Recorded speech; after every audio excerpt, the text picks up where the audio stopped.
Hey, it's Jay Maggio with App Properties here in Hinsdale, and I want to talk about this buzz term called pre-foreclosure. And if you've ever looked online, especially at Zillow, they've got these properties that they deem pre-foreclosure. And now that we are, hopefully on the last leg of the shelter in place in this pandemic, I'm getting a lot of questions about how this is going to impact real estate prices. And I talked about that last week, but there are people out there that are going to be, facing hardships and not be able to pay their mortgage and, potentially go down that path of foreclosure.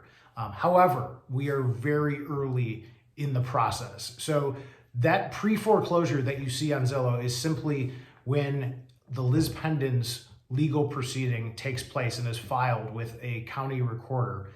That sets off a flag.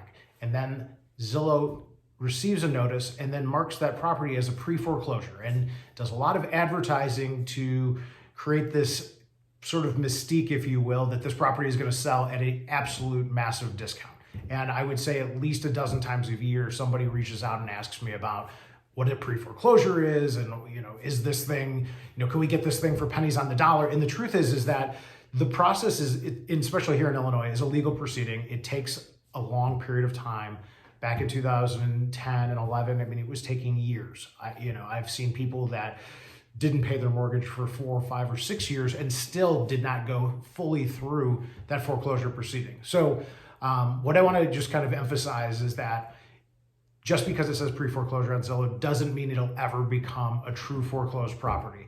And more often than not, if somebody owes the bank money, the likelihood of you being able to buy it directly from the owner for less than the bank will eventually purchase it for and then sell it, to the public market would be, you're gonna have a better chance of getting a deal, if you will, once the bank takes possession and then starts marketing it. So don't believe everything that you see on the internet. If you have questions specifically about a pre-foreclosure or what the process looks like, I'd be happy to answer.